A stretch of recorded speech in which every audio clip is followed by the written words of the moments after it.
మమ్మల్ని క్షమించండి వీరయ్య గారు. మీ అమ్మాయి పూజ మాకు ఎంతగానో నచ్చింది.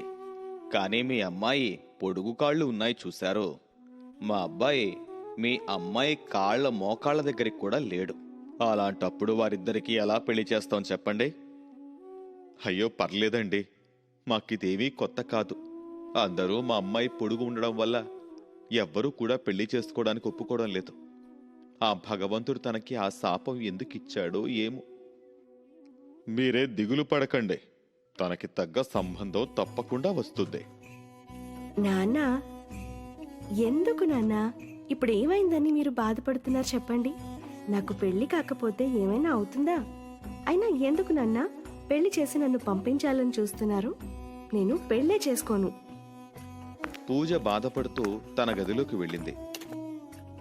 ఎందుకండి తన ముందే బాధపడతారు? మీ బాధను చూస్తే అది పెళ్లి చేసుకోవాలని అనుకుంటుందా చెప్పండి? దానికేం వయసు మీద పడలేదు కదా. వెతుకుదాం ఇంకా సంబంధాలు. వీరయ్య, రాధమ్మ పూజ కోసం ఇంకా మరిన్ని సంబంధాలు చూస్తూ ఉన్నారు. చెన్నపట్నంలో నివసించే వేణుకి కూడా పెళ్లి సంబంధాలు చూస్తూ ఉన్నారు. ఒరే వేణు, ఎప్పుడు చూడు ఇలా ఇంట్లోనే ఉండి ఏ పని పాట చేయకుండా ఉంటే ఎవరు నిన్ను పెళ్లి చేసుకోవడానికి ముందుకొస్తారు చెప్పు? అలా బుద్ధి చెప్పు వాడికి. ఇప్పటికీ 20 సంబంధాలు వెనక్కి వెళ్ళిపోయాయి. చిన్నప్పుడు పరీక్షల్లో ఫెయిల్ అయ్యాడు. ఇప్పుడు ఇలా పెళ్లి విషయంలో కూడా ఫెయిల్ అవుతూ ఉన్నాడు సారు. బయట అందరికీ 20 మంది అమ్మాయిలను రిజెక్ట్ చేశారని గొప్పగా చెప్పుకుంటున్నాడు నీ కొడుకు. పాపం వారికేం తెలుసు, వారే వీడిని చీకొట్టి రిజెక్ట్ చేస్తున్నారని. అబ్బా ఏంటి నాన్న పొద్దు పొద్దున్నే? భూమి మీద పుట్టినోడెవ్వడో మధ్యాహ్నం 1 గంటను పొద్దున్నే అనడో. 1 గంట వరకు పడుకోవడానికి సిగ్గులేదారా నీకు? పడుకోవడానికి సిగ్గెందుకు నాన్న? బెడ్ ఉంటే నిద్ర వస్తుంది చాలు. చిచి, ఇంకేం మాట్లాడతామే వీడితోని అంటూ గంగాధర్ వేణుని తిడుతూ ఉండగా అప్పుడే అక్కడికి కనకయ్య అనే వ్యక్తి వచ్చాడు. ఏం కనకయ్య, బావున్నావా? ఏంటి ఇలా వచ్చావు చాలా రోజుల తర్వాత? ఏమీ లేదండి గంగాధర్ గారు, మీ అబ్బాయికి ఏ సంబంధం కూడా కుదరడం లేదని విన్నాను. ఇక్కడే సిరిపురం అనే ఊరిలో వీరయ్య అనే వ్యక్తి ఉన్నాడు. తనకి పూజ అనే పేరు గల కూతురుంది. మీకు తగిన సంబంధం, కాకపోతే అమ్మాయి కొంచెం పొడుగు అంతే. పొడుగో పొట్టో అమ్మాయి మాకు నచ్చడం కాదు. అసలు అమ్మాయికి వీడు నచ్చితే చాలు. సంతోషం, అయితే ఈ విషయం వారికి వెంటనే తెలియచేసి పెళ్లి చూపులు ఏర్పాటు చేస్తాను. కొన్ని రోజుల తర్వాత వేణు పూజని చూడటానికి వెళ్ళాడు. అమ్మాయి మరీ పొడుగ్గా ఉంది కదండి, మన అబ్బాయిని చూసారా? ఈ సంబంధం అవసరం అంటారా? అమ్మాయి పొడుగు పొట్టి అని మనం చూసే రోజులు పోయాయే. వాణ్ణి చూసావా? ఇంకొన్ని రోజులైతే వాడికి ఈ సంబంధాలు కూడా రావు. నా కొడుకేమైందండి? వాడు రాకుమారుడు. అవునే, రాకుమారుడే, కానీ వయసు పైబడిన రాకుమారుడు. మీలో మీరు ఏం మాట్లాడుకుంటున్నారండి?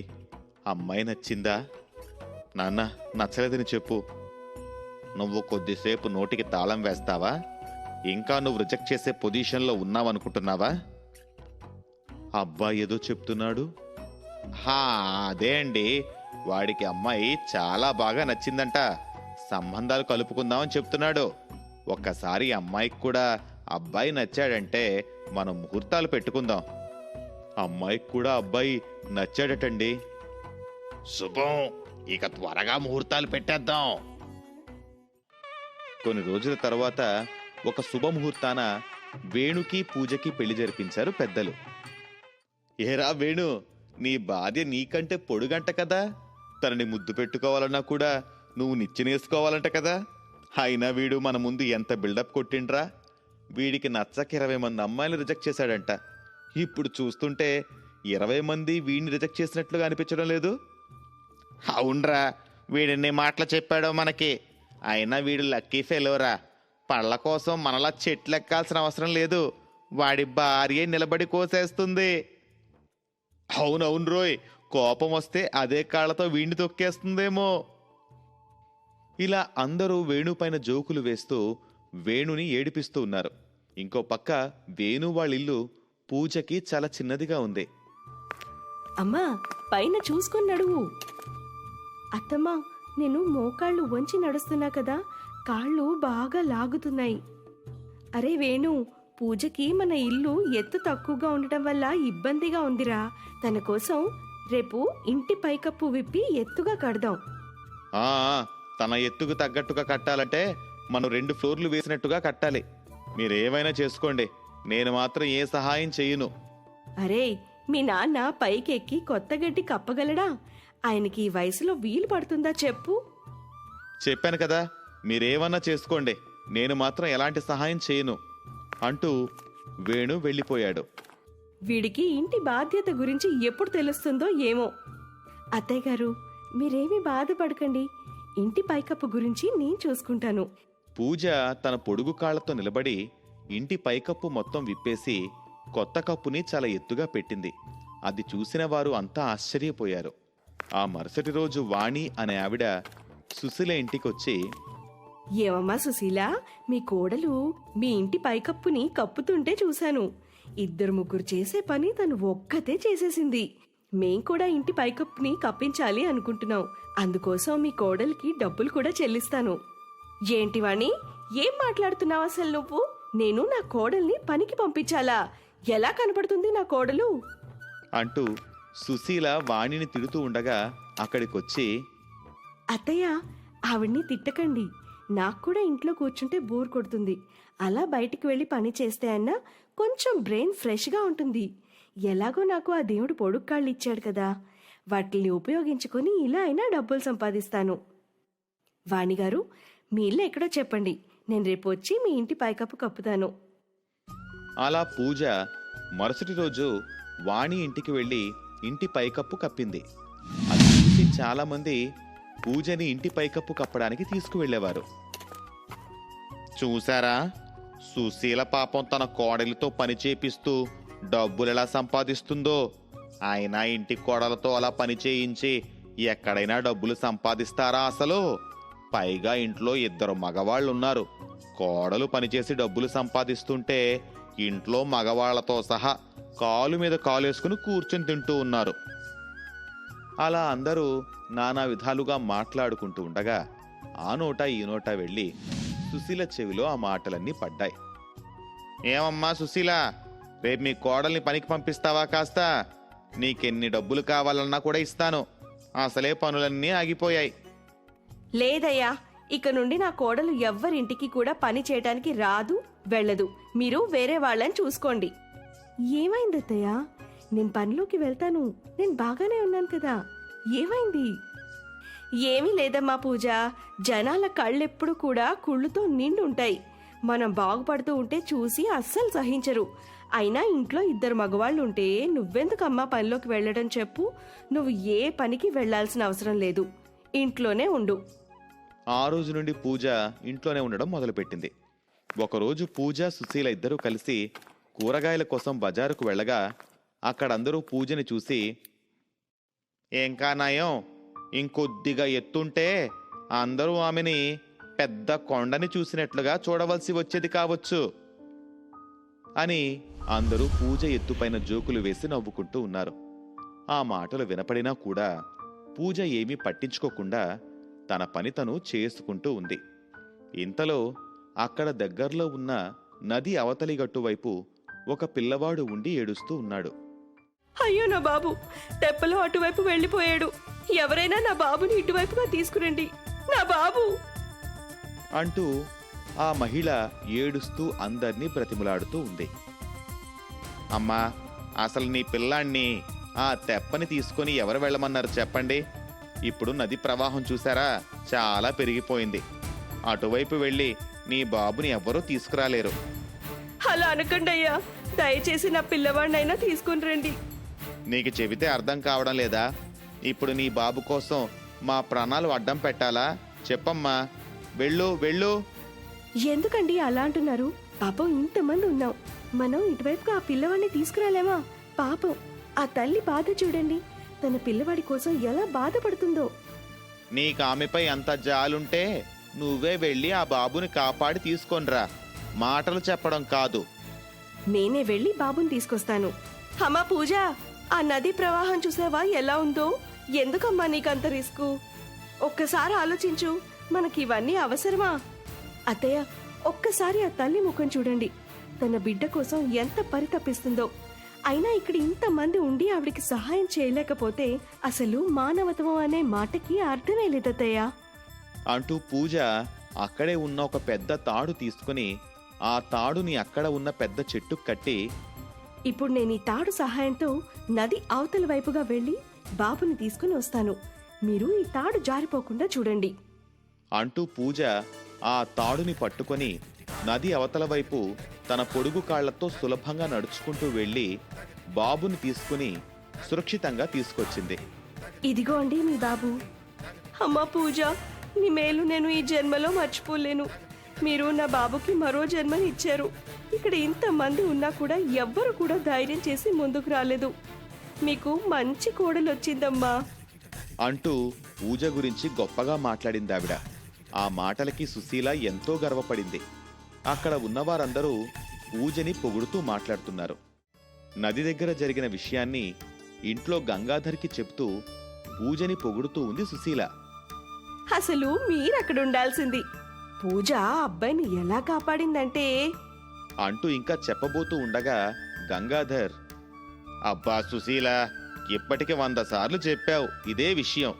నీ కోడలు చేసింది గొప్ప పనే, కానీ మరీ ఇన్నిసార్లు చెప్పాలా? హా, చెప్పాలండి. 100 కాదు, 1000 సార్లైనా చెప్పాలి. అప్పటి వరకు పొడుగు కాళ్ళు అని చెప్పి వెక్కిరించిన నోళ్లే పూజని పొగుడుతూ మాట్లాడాయి. ఆ మాటలు వింటుంటే నాకు ఎంత సంతోషంగా అనిపించిందో తెలుసా? ఇంత సంతోషం నేను నా కొడుకు వల్ల కూడా ఎప్పుడూ పొందలేదు. మరి పెళ్లి చూపుల్లో పిల్ల పొడుగుంది, మన వాడికి సెట్ కాదని చెప్పావు. మరిప్పుడు పొగడ్తలతో ముంచేస్తూ ఉన్నావు. నాకైనా ఏం తెలుసండి, అప్పుడు అలా అనిపించిందంతే. అయినా నేను పొడుగన్నానే కానీ అమ్మాయి మంచి అమ్మాయిలా ఉందే అని అన్నానా లేదా? చెప్పావా? నువ్వు అలా చెప్పినట్టు నాకు గుర్తే లేదే. ఆ, ఏం గుర్తుంటాయిలేండి, వయసు మీద పడుతుంది కదా అంటూ సుశీల తను అనని మాట కూడా అన్నట్టుగా చెప్పింది. ఇదంతా చూస్తున్న వేణు, మీరిలా తన నెత్తిని పెట్టుకుంటూ ఉండండి, కానీ కన్న కొడుకును మాత్రం పట్టించుకోకండి. నాకు నచ్చని అమ్మాయిని నాకు కట్టబెట్టి మీరు మాత్రం సంతోషంగా ఉంటున్నారా?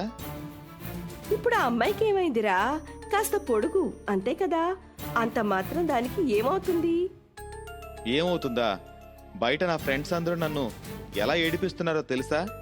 తన వల్ల నేను ఫ్రెండ్స్తో కూడా సంతోషంగా ఉండలేకపోతున్నాను అంటూ వేణు రెచ్చిపోయి మాట్లాడుతూ ఉన్నాడు. అప్పుడు సుశీల, ఏంట్రా ఊరుకుంటూ ఉంటే మరీ రెచ్చిపోయి మాట్లాడుతున్నావు? నువ్వు పని పాట లేకుండా తిరుగుతూ ఉంటే ఊర్లో అందరూ నానా మాటలు అంటూ ఉంటే అప్పుడేం అవ్వలేదు, కానీ ఇప్పుడు నీ భార్య చేసే మంచి పనుల వల్ల నువ్వు తలెత్తుకొని తిరగలేకపోతున్నావా? అంటూ సుశీల వేణుని తిట్టి పూజతో, నువ్వేం పట్టించుకోకమ్మా, వాడు ఎప్పుడూ అంతే, నోటికి ఎంతొస్తే అంత మాట్లాడతాడు అంటూ పూజకి సర్ది చెప్పింది సుశీల. కానీ పూజకి మాత్రం ఎప్పటికైనా తన భర్త తనని మెచ్చుకోవాలి, తనని చూసి గర్వపడాలి అని అనుకునేది. అలా కొన్ని రోజుల తరువాత ఒకరోజు ఆ చుట్టుపక్కల ఊరిలో వారికి పరుగు పందెం పోటీలు పెడుతున్నారు. గెలిచిన వారికి 1,00,000 రూపాయల బహుమానం అని తెలిసింది. అత్తయ్య, నాకు ఎప్పటి నుండో పరుగు పందెం పోటీల్లో పోటీ చేయాలని ఉండేది. నేను కూడా పోటీ చేస్తానత్తయ్య అంటూ పట్టుపట్టింది పూజ. మొదట సుశీల ఒప్పుకోకపోయినా పూజని బాధ పెట్టలేక ఒప్పుకుంది. ఆ తరువాత పూజ ఆ పరుగు పందెం పోటీల్లో పాల్గొని మొదటి బహుమతి గెలుచుకుంది. ఆ పోటీలో పూజ పరుగు చూసి తనని రాష్ట్ర పోటీలకు, ఆ తర్వాత జాతీయ స్థాయి పోటీలకు తీసుకుని వెళ్ళగా అన్నిట్లో తను మొదటి బహుమతి గెలుచుకుంది. మేడం పూజ గారు, మీరింత సక్సెస్ఫుల్ గా ఇక్కడి వరకు రావడానికి కారణం ఎవరు అని ప్రశ్నించాడు. అప్పుడు పూజ, నేను ఇక్కడి వరకు వచ్చానంటే అందుకు కారణం మా అత్తయ్య సుశీల. తన సపోర్ట్ వల్లే నేను ఇంత దూరం వచ్చాను. అంతేకాక నా భర్త అయిన వేణుగారు కూడా నన్ను ఎంతో ప్రోత్సహించారు. పెళ్ళయి నేను ఇంట్లో కూర్చొని ఉంటే నన్ను మోటివేట్ చేసి నా విజయంలో ఒక కీలక పాత్ర పోషించారు. ఆయనే లేకుంటే ఈ రోజు నేను మీ ముందు ఇలా ఉండేదాన్నే కాదు. అందరూ నన్ను పొడుగు కాళ్ళ అమ్మాయి అని నన్ను ఏడిపిస్తున్నా నా భర్త నన్ను ఏ రోజు కూడా బాధ పెట్టకుండా నన్ను ఎంకరేజ్ చేస్తూ ఉండేవాడు. అంటూ వేణు గురించి చాలా గొప్పగా చెప్పింది. దాంతో వేణుకి తన ఊరిలో తన ఫ్రెండ్స్లో చాలా గౌరవం పెరిగింది. రే వేణు, నువ్వు చాలా గొప్పోడివిరా. మేము నిన్ను ఎంత ఏడ్పించినా నువ్వు మాత్రం నీ భార్యని బాగా చూసుకున్నావురా అంటూ వేణుని పొగడ్తలతో ముంచేస్తూ ఉన్నారు. దాంతో వేణుకి చాలా సంతోషం వేసింది. నా భార్యని నేను ఏ రోజు కూడా కనీసం తిన్నావా అని కూడా అడగలేదు. కానీ తాను మాత్రం నా గురించి అందరి ముందు చాలా గొప్పగా మాట్లాడింది. ఇంత మంచి భార్యను నేను ఇన్ని రోజులు చాలా ఇబ్బంది పెట్టాను. ఇప్పటి నుండి నేను తనని బాగా చూసుకుంటాను అని అనుకుని ఆ రోజు నుండి వేణు పూజని బాగా చూసుకుంటూ ఉన్నాడు. అనగనగా పిఠాపురం అనే గ్రామంలో కోటయ్య అనే ధనవంతుడు తన భార్య కౌసల్య, కూతురు రమ్యతో నివసించేవాడు. ఒక్కగానొక్క కూతురు రమ్య చాలా గారాబంగా పెరిగిన అమ్మాయి. అందం, ధనం, చదువు అన్ని సౌకర్యాలతో పెరగడంతో గర్వం, పొగరు, కోపం తన వ్యక్తిగత స్వభావం. అనుకోకుండా కోటయ్య అనారోగ్యంతో మంచాన పడ్డాక తప్పనిసరి పరిస్థితుల్లో బట్టల వ్యాపారాన్ని రమ్య చూసుకోవాల్సి వచ్చింది. రమ్య కోటయ్య వ్యాపారాన్ని చూసుకోవడం మొదలుపెట్టింది. తన కింద పనిచేసే వాళ్ళు తన పేరు వింటేనే భయపడేవాళ్ళు. ఎప్పుడు ఏమంటుందో, ఏం చేస్తుందో అని భయం. కోటయ్య స్థాపించిన బట్టల వ్యాపారానికి రమ్య యజమాని అని కాదు, కోటయ్య గారి ఏకైక కూతురు అని పొగరు, గర్వం.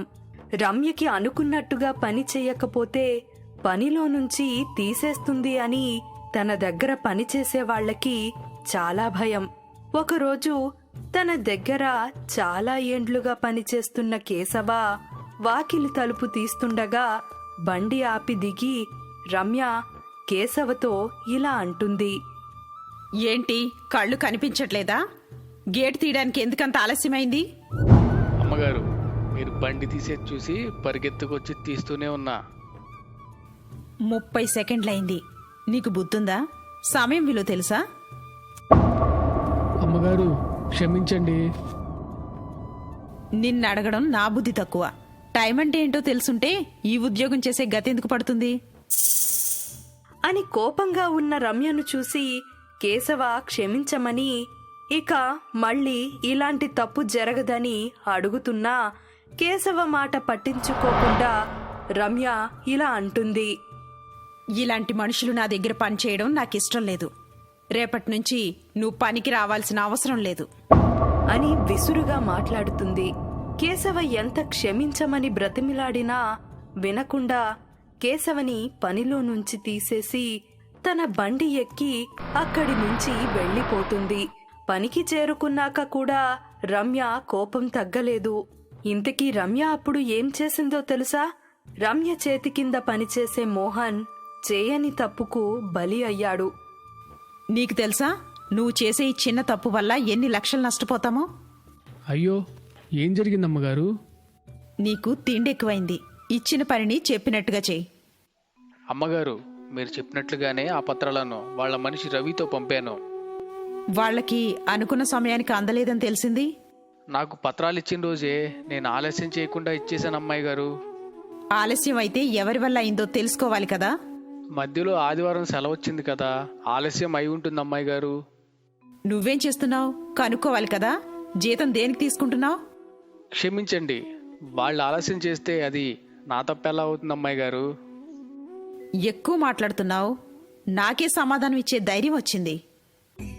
తప్పైపోయింది అమ్మాయి గారు, ఇక నుండి జాగ్రత్తగా ఉంటా అని మోహన్ చేయని తప్పుని ఒప్పుకొని అలా రోజు రమ్య చేసే ప్రవర్తనను మౌనంగా భరిస్తూ, గౌరవించని చోట పనిచేయడం కష్టంగా ఉన్నప్పటికీ మోహన్ కుటుంబాన్ని పోషించడం కోసం పనిచేస్తున్నాడు.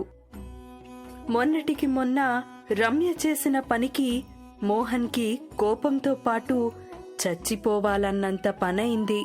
రమ్య కంగారుగా మోహన్ని పిలుస్తుంది. చెప్పండి అమ్మాయి గారు, మోహన్, ఒక ముఖ్యమైన పని మీద బయటికెళ్ళాలి. ఇప్పుడే వెళ్ళాలి. ఇదిగో చూడు, నా షూస్ దుమ్ము పట్టాయి, కాస్త క్లీన్ చేసివ్వు. మోహన్ చదువుకున్నవాడు, చేతి కింద పనులు చేసేవాడు. కాని రమ్య తనని పనివాడిగా చూడడం, చెప్పిన పనిని బలవంతంగా చేయాల్సిన పరిస్థితి వచ్చింది. మోహన్కి నచ్చని పని చేస్తున్నాడు. ఎందుకంటే కొన్ని నెలల క్రింద మోహన్ ఒక సంస్థలో పనిచేసేవాడు. అది మూతపడడంతో ఉద్యోగం పోతుంది. మోహన్ బాగా చదువుకున్నవాడు. కొత్త ఉద్యోగం వెతకడం మొదలుపెట్టాడు.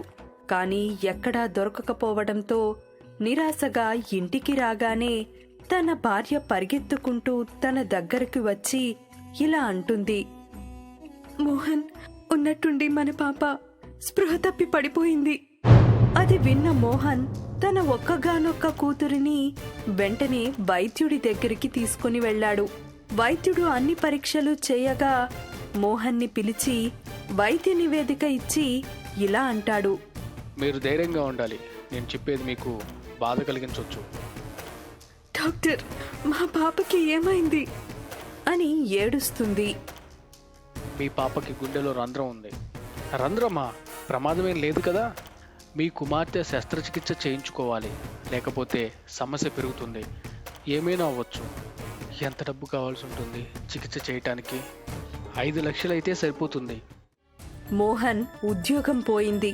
తన దగ్గర 20,000 ఉన్నాయి. కానీ అవి తప్ప ఇంకేమీ లేవు. మోహన్ ఆలోచనలో పడ్డాడు, ఎలా తేవాలా ఇన్ని డబ్బులు అని.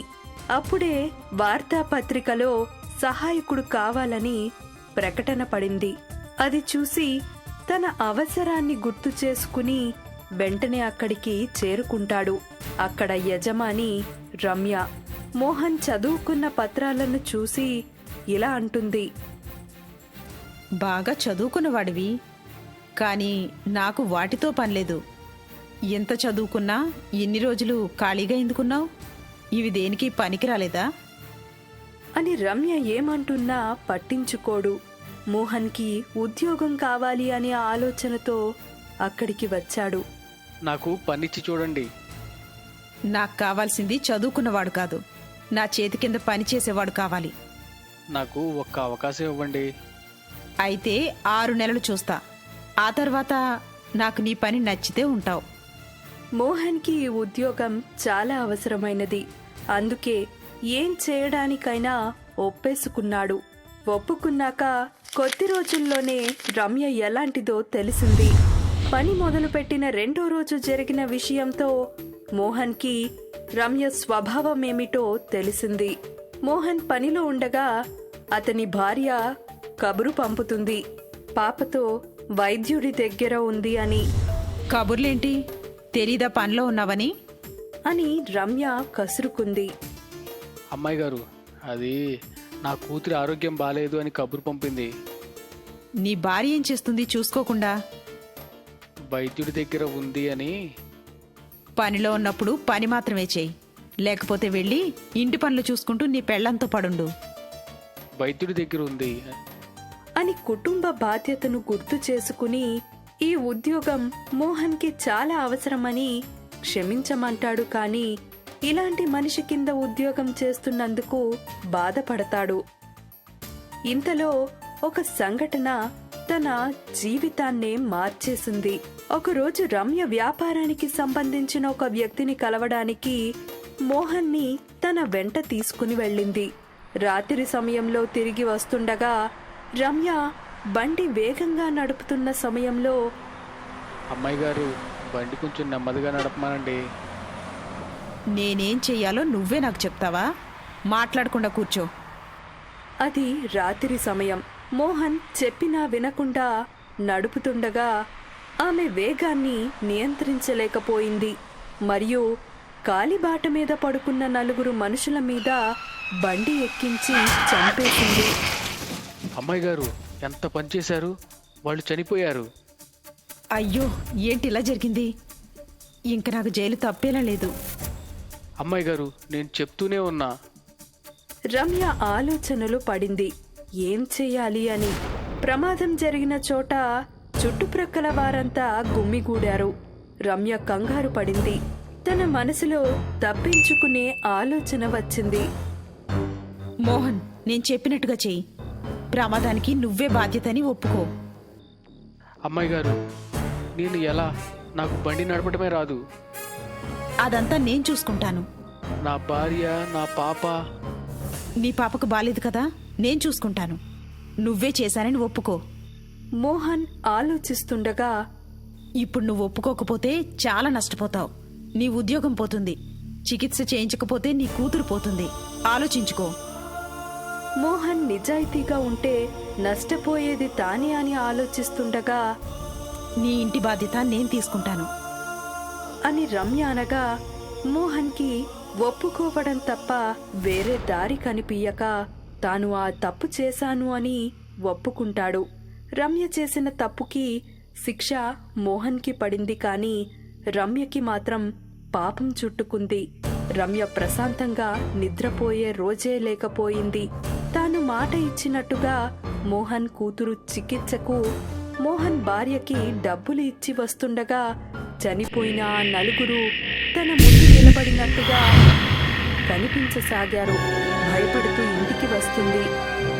రాత్రి పడుకున్నప్పుడు వాళ్ళు కలలోకి వచ్చి తనని పిలుస్తున్నట్టుగా అరుపులు వినిపించాయి. దానితో నిద్ర కూడా పోవడం కష్టంగా అయింది. పనికి వెళ్తే ఏ పని చెయ్యకుండా ఆలోచిస్తూ నిద్రలేక అలా తలనొప్పితో బాధపడుతూ మోహన్ కూడా లేడు అని, ఉంటే అన్ని పనులు తనే చూసుకునేవాడని తల పట్టుకుని ఇంటికి వెళ్ళిపోతుంది. ఘటన జరిగి 15 రోజులు గడిచాయి. రమ్య సమయానికి లేవడం, పనికి వెళ్లడం మానేసింది. రోజు రాత్రి పడుకోలేకపోతుంది. రోజు కలలో చనిపోయిన ఆ నలుగురు అరుపులు, కేకలు, మమ్మల్నెందుకు చంపావు అంటూ ఎందుకు ఎందుకు అని వెంటాడసాగాయి. రమ్య తప్పు చేశాను అని, మోహన్కి అన్యాయం చేశాను అని బాధతో పెద్ద తప్పు చేసింది అని గ్రహించి మరునాడు పొద్దున్నే పోలీస్ స్టేషన్కి వెళ్ళి తన తప్పు ఒప్పుకొని తానే దోషినని పోలీస్ ముందు ఒప్పుకుంటుంది. నీకు తెలుసా నువ్వేం చేస్తున్నావో, ఏం మాట్లాడుతున్నావో? నేను చాలా పెద్ద తప్పు చేశాను. అసలు దోషిని నేను. నీకు 20 సంవత్సరాల శిక్ష పడుతుంది తెలుసా? నేను చేసిన తప్పుకి చనిపోయిన వాళ్ల ప్రాణాలు తిరిగి తేలేను. మోహన్కి శిక్ష వేసి పాపం చుట్టుకోలేను.